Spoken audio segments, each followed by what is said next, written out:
Portanto, ao ressuscitar, Jesus é gerado para a sua posição de glória máxima.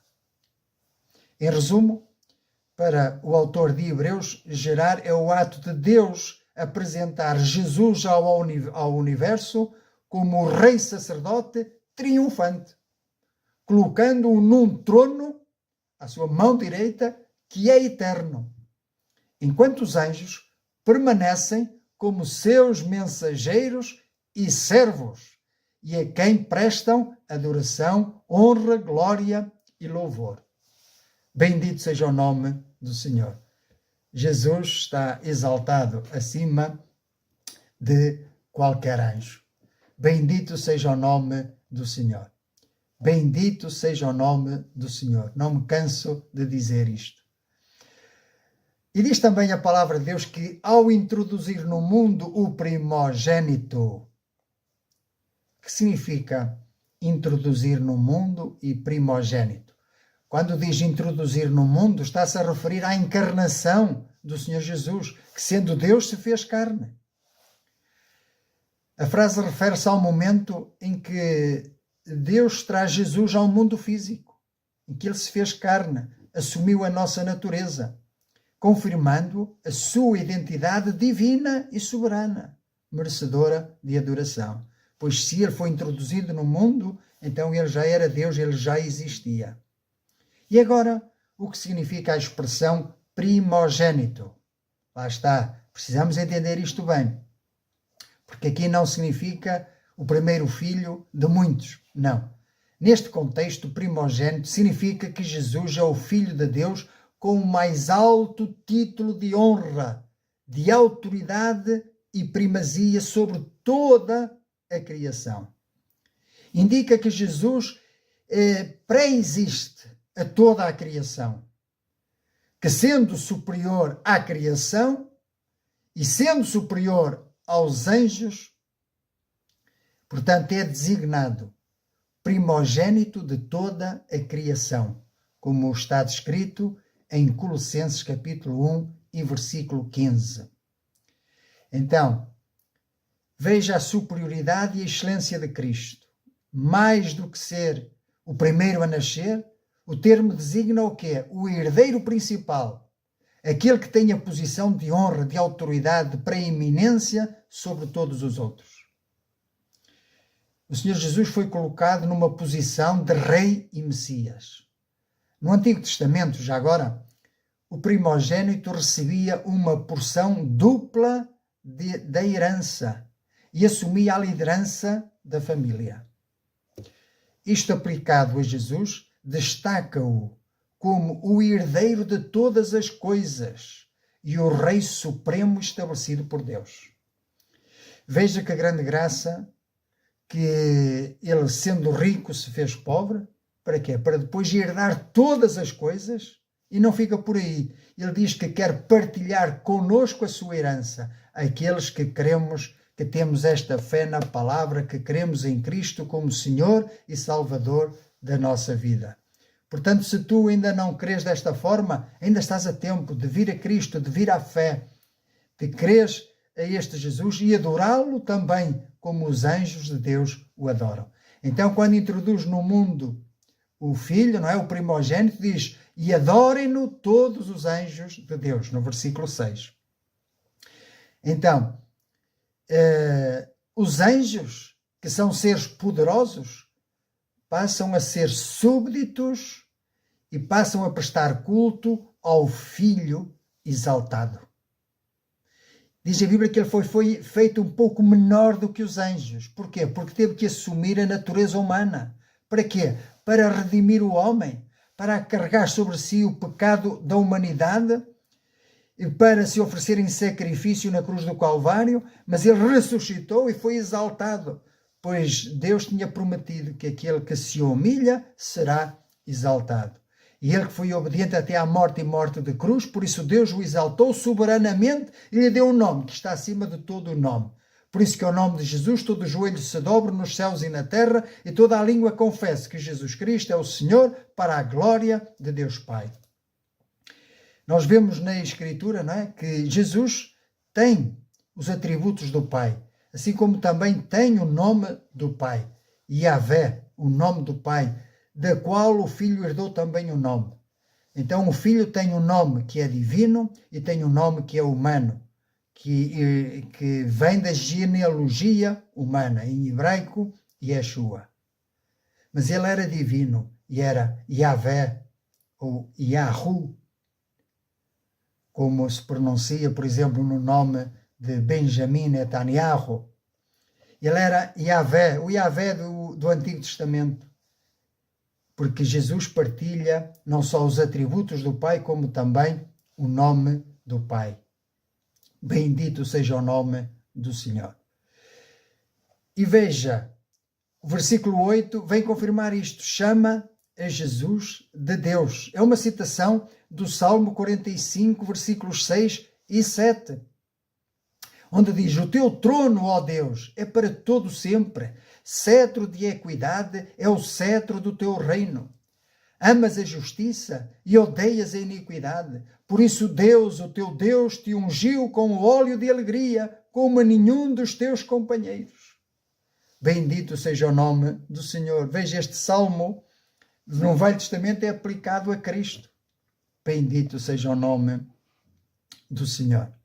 Aleluia. Glórias ao nome do Senhor. Cita também o Salmo 110:1. Assenta-te à minha direita até que eu ponha os teus inimigos por escabelo de teus pés. A pergunta retórica, quando diz: e a qual dos anjos disse jamais? Enfatiza que nenhum anjo, por mais elevado que seja, recebeu o convite para se sentar ao lado de Deus. Nenhum. Somente o Filho, o Senhor Jesus, tem este privilégio e este lugar único e exclusivo, sentado à direita de Deus, à direita do Pai. Bendito seja o nome do Senhor. Agora pense, diz que nós, os crentes, estamos em Cristo e que a nossa vida está escondida com Cristo em Deus. Aleluia! Bendito seja o nome do Senhor. Não é maravilhoso? Estamos a fazer uma viagem maravilhosa. E eu oro para que tu possas entrar nesta viagem e jamais saíres dela. Confiares plenamente neste Jesus maravilhoso, exaltado, sentado à direita do Pai e que intercede por nós, que nos salva e que te quer levar para junto de si. Bendito seja o nome do Senhor. Então, este ato de assentar-se simboliza também que a obra está terminada. A obra no Calvário foi terminada, foi consumada. Jesus disse: Telestai, está consumado. Não ficou nada por fazer. Então ele agora está assentado porque triunfou.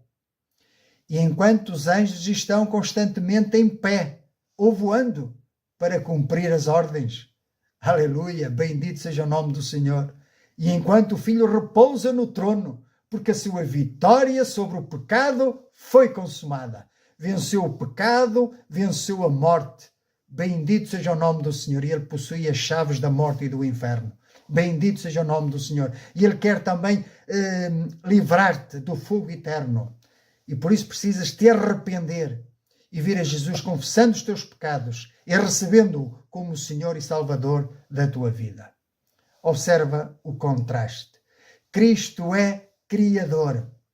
Os anjos são descritos como espíritos ministradores. A favor de quem? Daqueles que hão de herdar a salvação, como lemos aqui no versículo 14. Espíritos ministradores. Este termo ministrador refere-se a servos públicos ou assistentes litúrgicos. Os acólitos, como são conhecidos, não é? Que estão ali a servir. Eles não são reis, são funcionários da corte celestial. Bendito seja o nome do Senhor. Um detalhe irónico, talvez aqui, é que os anjos não servem apenas a Deus, mas servem aos herdeiros da salvação, os crentes. Nós vamos estar numa posição de autoridade sobre os anjos. É verdade. A Igreja foi chamada a uma posição de autoridade sobre os anjos, pois nós haveremos de julgar até os anjos. Bendito seja o nome do Senhor. Não sabemos como será, nem qual a abrangência, mas são coisas que ficam para Deus, não é?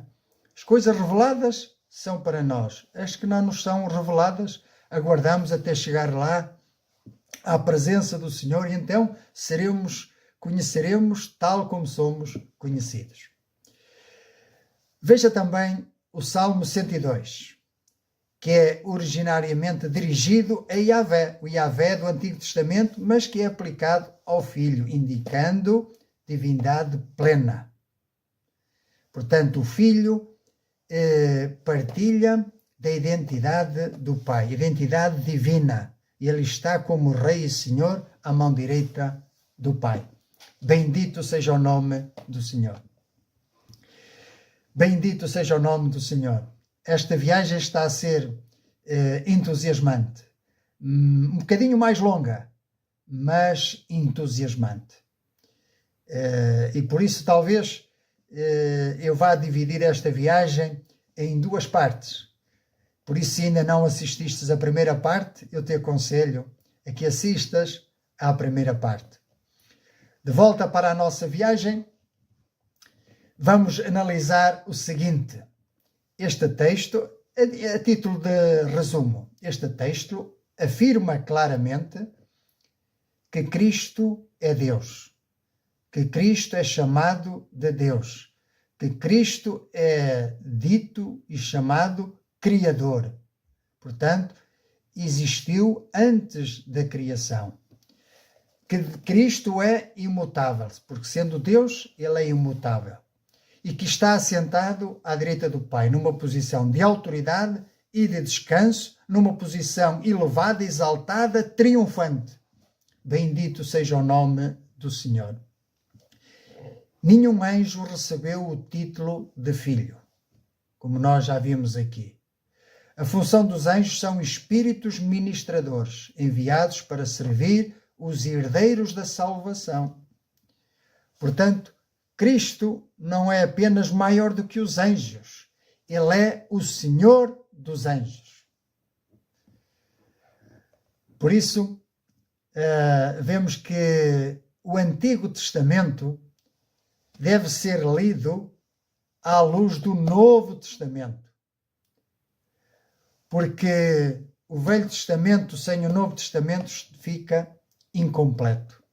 Porque é em Cristo que nós encontramos a revelação completa. E é a Escritura que se interpreta a ela mesma. E a identidade messiânica está ancorada na promessa davídica. Ou seja, o Velho Testamento falava de um Messias que viria, esse Messias é Cristo. Mas não falava só de um Messias, de um rei, falava também de um Redentor que viria para salvar o homem do seu pecado. Esse é o Cordeiro de Deus que tira o pecado do mundo. O autor de Hebreus reflete uma teologia cristocêntrica. O Antigo Testamento encontra cumprimento pleno em Cristo. Isto ensina-nos que por toda a Bíblia existe uma unidade, um plano redentor que se cumpre, que se realiza e que nada nem ninguém se pode opor. Este texto é um texto claro e que traz à luz alguns erros que se ouvem por aí. Por exemplo, há quem diga que Cristo é uma criatura, que não é Deus. Mas nós vemos que se ele é criador, então ele tem que ser mais do que mera criatura. Vemos também outros que dizem que Jesus é o arcanjo Miguel. Mas o que nós vimos aqui no texto é que todos os anjos de Deus o adorem. Por outro lado, vemos outros que diminuem a Cristo. Mas a Bíblia diz que os anjos são seres gloriosos, mas que adoram a Cristo. E se eles adoram a Cristo, quanto mais nós. que vivemos em carne. Por isso não restam dúvidas. Aquilo que nós acabamos de meditar mostra que Jesus é Deus, é Criador e é superior aos anjos.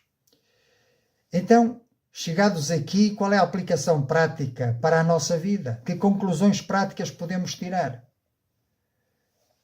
Porque não interessa estarmos aqui a aprender conceitos ou a aprender a palavra apenas com a mente. Temos que aprendê-la no coração, guardá-la no coração, meditar nela no coração.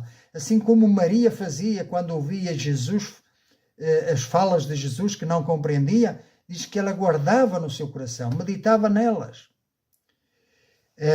Então, quais são as verdades que nós devemos reter para nós? É que se Cristo é superior aos anjos, ele é digno de confiança total. Se ele reina eternamente, não há circunstância fora do seu controle, fora do seu governo. Se os anjos o servem, o universo não está em desordem, mas toda a criação está sob a sua autoridade. E é ele, para além de ser o Criador de todas as coisas, é o sustentador também de todas as coisas. Bendito seja o nome do Senhor. Por isso a pergunta não é quem são os anjos. Às vezes perde-se demasiado tempo a saber ou tentar descortinar quem são os anjos ou qual é o sexo dos anjos. Mas aqui a questão central é quem é Cristo para mim. Quem é Cristo para ti? Já respondestes a essa pergunta? Então, para concluir, o que é que nós podemos dizer? Que Cristo é o Filho eterno, que Cristo é Deus, que Cristo é Criador, que Cristo é o Rei soberano exaltado, que Cristo é sacerdote e intercede por nós, que Cristo é superior à criação e aos anjos.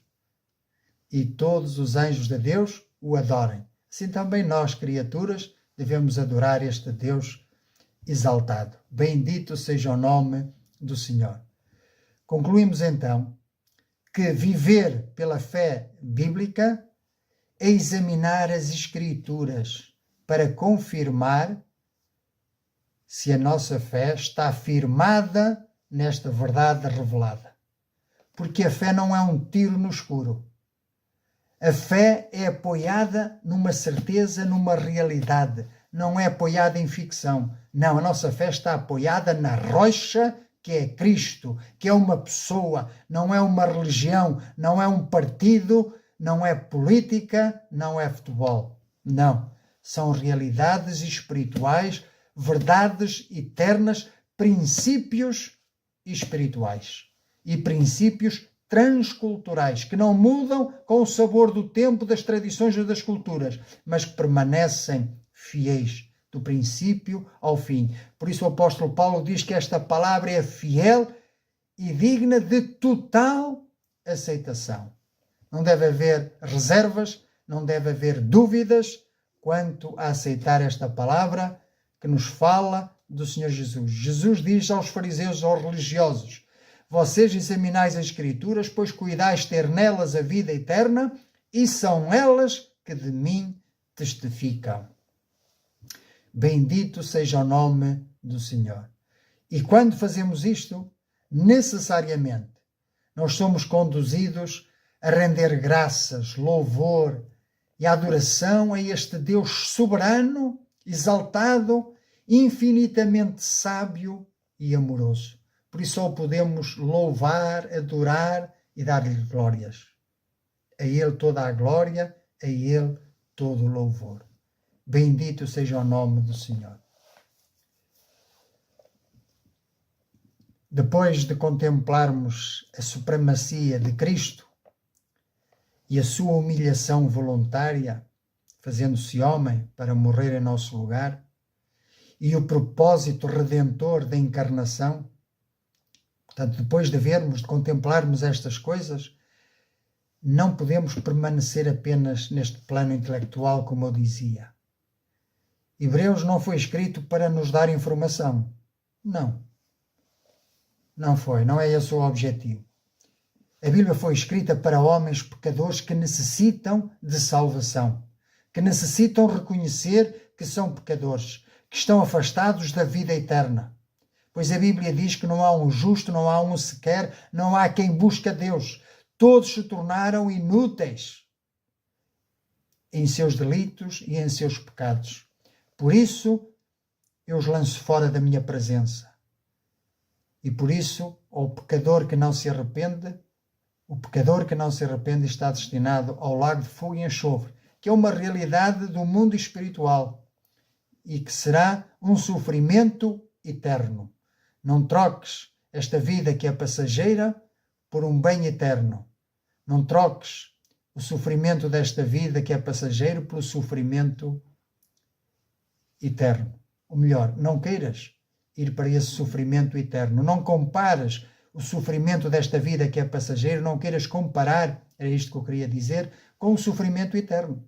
Se tu já aqui não consegues suportar este sofrimento que é físico, quanto mais o sofrimento espiritual.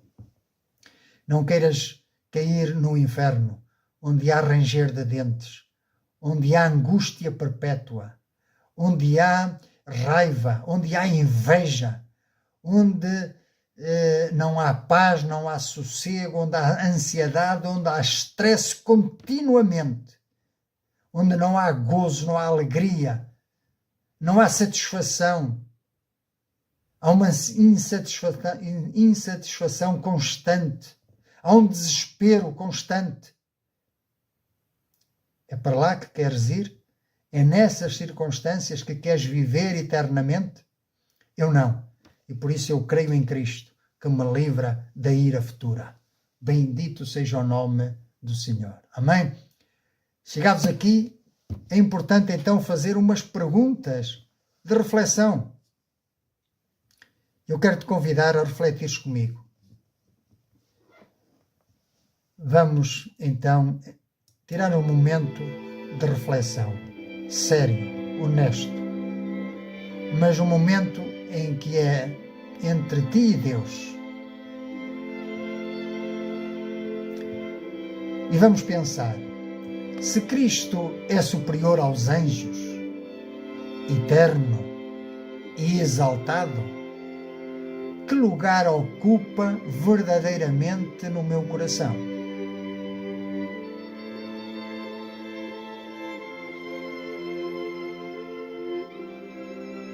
Estou a entregar-me ou a apegar-me diligentemente à salvação? Ou tenho permitido uma deriva espiritual, ainda que silenciosa?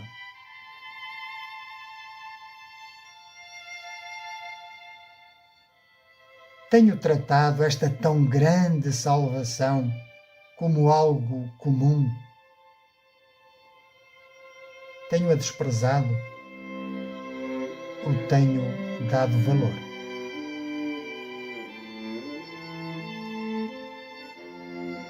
Já respondi com arrependimento e fé à obra consumada de Cristo? Não só consumada, mas como uma obra triunfante sobre o pecado, sobre o medo, sobre a morte, sobre o inferno. E se hoje fosses chamado à eternidade, em que base estaria a tua esperança? Confiarias na obra de Cristo, na cruz do Calvário, ou nos teus méritos e esforços humanos?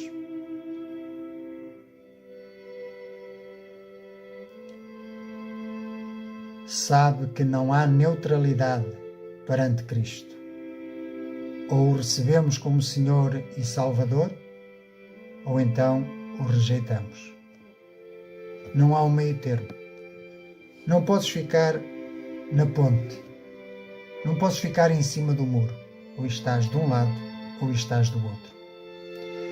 Eu quero te dizer que Cristo não se tornou homem para fundar uma religião, mas Ele veio para salvar pecadores. Ele viveu a vida que não conseguíamos ou que não conseguimos viver. Morreu a morte que merecíamos morrer e ressuscitou para nos dar vida eterna. A salvação, digo uma vez mais, não é alcançada por mérito, mas é recebida. É um dom, é um presente que se recebe por fé e pela fé. Então, se reconheces o teu pecado, a tua incapacidade de te salvar e a necessidade de Cristo, este é o momento de responder positivamente, de dizer sim a Cristo. Pois o Espírito Santo diz: se hoje ouvirdes a sua voz, não endureçais o vosso coração. A maior tragédia não é desconhecer a Cristo, é conhecê-lo intelectualmente e nunca se render a Ele de coração. Mas eu creio que se chegaste até aqui, o Senhor está a falar contigo e quer ajudar-te, quer convidar-te a vir a Ele, pois Ele é o caminho, a verdade e a vida, e ninguém vem ao Pai a não ser por mim, disse Jesus. Ele disse também: conhecereis a verdade e a verdade vos libertará do erro. Amém? Por isso eu quero ajudar-te numa oração de entrega ao Senhor Jesus. Vamos orar? Se desejas então entregar-te a Cristo com sinceridade, podes orar assim, de coração. Senhor Deus e bendito Pai, reconheço que sou pecador e que não posso salvar-me a mim mesmo. Creio que Jesus Cristo é o Filho eterno que se fez homem, que morreu na cruz pelos meus pecados e ressuscitou para me dar vida nova. Arrependo-me do meu pecado. Entrego-te a minha vida completamente. Recebe-me pela tua graça e torna-me teu filho. Quero confiar em ti como o meu único Senhor e suficiente Salvador. Guia-me, transforma-me e guarda-me até ao fim, até que tu venhas buscar a tua igreja. Em nome de Jesus eu oro, para a glória do Pai. Amém. Se fizeste esta oração, eu quero dizer-te que és um filho de Deus recebido na sua família e que, portanto, agora tens acesso direto ao Pai através da oração.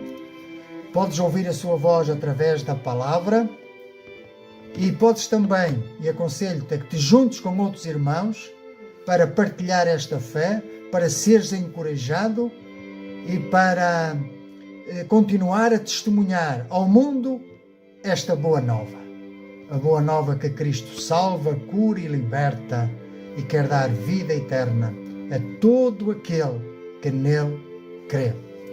Com esta esperança me despeço até à próxima viagem, se Deus o permitir. Que assim seja.